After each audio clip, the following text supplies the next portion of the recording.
لیکن ایک بات بہت ضروری ہے جس میں بہت کوتاہی ہوتی ہے اور بہت ہی زیادہ کوتاہی ہوتی ہے، اور وہ یہ ہوتی ہے کہ ہم لوگ زکوٰۃ کی تاریخ مقرر نہیں کرتے. یہ بڑی کوتاہی ہوتی ہے. اور بھائی اگر زکوٰۃ کی آپ تاریخ مقرر نہیں کریں گے تو زکوٰۃ میں گڑبڑ ہو جائے گی، زکوٰۃ صحیح ادا نہیں ہو.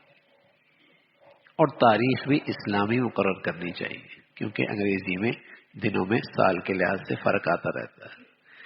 اسلامی تاریخ مقرر کریں اور ہر سال اس تاریخ پہ اپنی تمام مالیات کا حساب مکمل کر لیا کریں.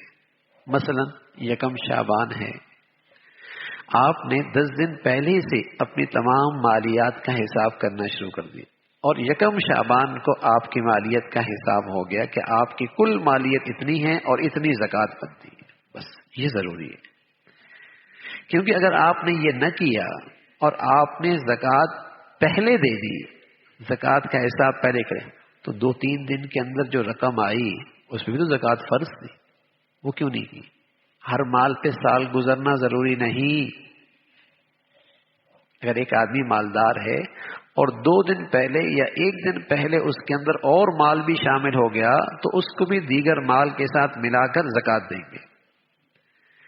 اگر اس زکوٰۃ کی تاریخ سے 1 دن پہلے آپ نے اپنے بیٹے کی شادی کر لی اور اس میں لاکھوں روپے لگا دیے اور اس کو 1-2-3 مکان بھی دے دیے تو ظاہر ہے وہ زکوٰۃ سے نکل گئی، اس پہ زکوٰۃ نہیں ہے، اس پہ زکوٰۃ نہیں. اس لیے کہ اگر ہر مال پہ زکوٰۃ پہ سال لگانا لگ گئے تو پھر تو کام ہو جائے گا، پھر کیسے حساب کرے گا آدمی؟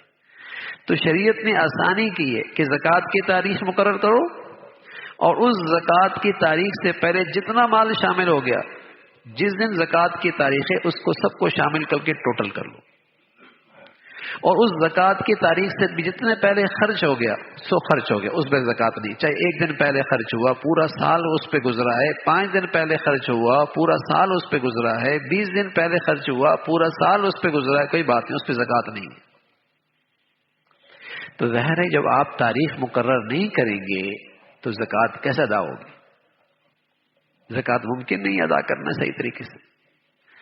تو یہ بہت بنیاد. اور اب تک اگر تاریخ مقرر نہیں کی تو آئندہ مقرر کر لینا چاہیے کہ اس تاریخ کو میں اپنی تمام مالیات کا حساب ہر سال کروں گا. پھر بے شک اس کو 1 مہینے کے اندر آہستہ آہستہ اپنی ساری زکوٰۃ دے دے، 2 مہینے کے اندر دے دے، بلکہ اس سے بھی اچھی شکل یہ ہوتی ہے کہ آدمی پہلے سے زکوٰۃ دینا شروع کر دے پورے 12 مہینے. جب بڑی زکوٰۃ ہوتی ہے نا پورے سال، اور جب یکم شعبان آئے گا تو آدمی حساب کر سکتا ہے کہ میری زکوٰۃ بنتی تھی 1 کروڑ روپے اور الحمدللہ میرے تو 90 لاکھ ادا ہو گئے، وہ میں دے بھی دیے. اب پیچھے رہ گئے 10 لاکھ، وہ جلدی سے 10-15 دنوں کے اندر وہ بھی نمٹا دے، مرنے کا پتہ کوئی نہیں. میرے ذمے کیوں فرض باقی رہے بھائی، اور میں اپنے اوپر یہ وبال کیوں دے کے چلا جاؤں دنیا کے اندر سے؟ اللہ نے مال دیا تو فرض ہے، اس کا حق ہے. تو بہتر شکل یہ ہوتی ہے کہ آدمی پہلے سے پورا سال زکوٰۃ دیتا رہے، نہ یہ کہ سال پورا ہو گیا اور اب زکوٰۃ دینا شروع کر دی اور پورا سال بھی گزر گیا، زکوٰۃ اب بھی اس کے پاس پڑی ہوئی. یہ درست نہیں ہے. جب زکوٰۃ فرض ہو گئی تو جتنا جلدی ہو سکے اسے نکال دے. تو اگر ایسا ایسا نکالنا چاہتا ہے، بڑی زکوٰۃ ہے، تو اس کی پھر بہتر صورت یہ ہوتی ہے کہ ہر مہینے کے لحاظ سے، ہر 15 دن کے لحاظ سے پہلے سے نکالنا شروع کر دے، اور جب وہ تاریخ آ جائے اور اپنی کل مالیات کا حساب کر لیا اور اسے اندازہ ہو گیا کہ میری زکوٰۃ اتنی بنتی ہے اور الحمدللہ میں نے تو 1 کروڑ دے دی اور بنتی تھی 98 لاکھ، میں نے تو زیادہ دے دی. ارے میاں زیادہ دے دی تو صدقہ ہو گیا، اور اگر آپ صدقہ نہیں دینا چاہتے تو اس کو اگلے سال سے آپ مینیج بھی کر سکتے ہیں. اگلے سال سے بھی آپ مینیج کر سکتے ہیں کہ اگلے سال آپ 2 لاکھ روپے زکوٰۃ کم دیجیے گا، یہ بھی کر سکتے ہیں.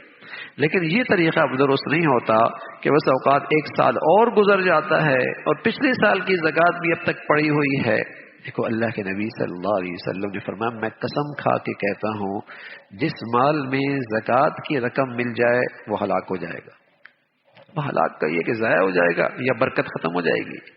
اب وہ دونوں صورتیں ہیں کہ ایک آدمی زکوٰۃ کا مستحق نہیں اور زکوٰۃ لے رہا ہے، تو اس کے مال میں زکوٰۃ کی رقم مل گئی نا، اس کا اپنا حلال مال بھی خطرے میں چلا گیا، وہ بھی ضائع کر دیا اس نے۔ اور دوسری صورت یہ ہے کہ زکوٰۃ بنی اور اس نے پوری ادا نہیں کی، اور ظاہر ہے جب تک وہ مال زکوٰۃ کا رہا ہے اس کا مال خطرے سے دوچار رہے گا، خطرہ ہے، نقصان ہو جائے گا۔ تو یہ بنیادی چیزیں ہیں، بہت ہی بنیادی چیزیں، اور یہ فریضہ ہے، فریضہ۔ دیکھو میاں، سارا لاکھوں کروڑوں روپے صدقہ کر دو، ہاں خیرات کر دو، یہ ایک فریضہ ہے، زکوٰۃ کا بدلہ نہیں ہو سکتا۔ فرض ہے۔ ایک آدمی بہت نفل پڑھا، رات بھر نفل پڑھتا رہے اور فجر کی نماز نہ پڑھے تو اس کی بزرگی کسی کام کی نہیں ہے، اس کی یہ بزرگی کسی کام کی نہیں ہے۔ پہلے فرض ہے، ہاں فرض کے بعد سبحان اللہ کوئی آدمی رات بھر نفل پڑھتا ہے، بہت مبارک۔ کوئی آدمی فریضہ زکوٰۃ کے بعد صدقہ خیرات کی کثرت کرتا ہے، کرنی چاہیے، بہت مبارک۔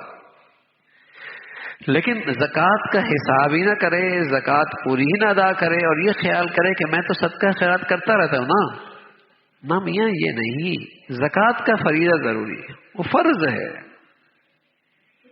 نفلی صدقہ خیرات فرض کے قائم مقام نہیں ہو سکتا، ہاں اس کی کمی پیشی پوری کر سکتا ہے، لیکن یہ ہے کہ وہ پورا ادا کرے۔ جیسے ہم فرض نماز تو پڑھیں نا، پھر نفل پڑھتے ہیں، جو تھوڑا بہت بے خیالی سے نماز پڑھ لی، بے دھیانی سے نماز پڑھ لی، خشوع کے بغیر نماز پڑھ لی، اس کمی کو ہماری نفلی عبادت پوری کر دیں، نفلی عبادت سے وہ پوری ہو جائے گی۔ تو یہ بنیادی چیزیں ہیں زکوٰۃ کا معاملے میں، کہ وہ جن کن مالوں پر وہ فرض ہوتا ہے اور سال میں ایک بار ہوتا ہے، اور اس سال کی تاریخ بھائی مقرر کرنا، اپنی ڈائری میں آدمی لکھ لے تاکہ ہر سال اس تاریخ تک اپنی مالیات کا حساب مکمل کر لے۔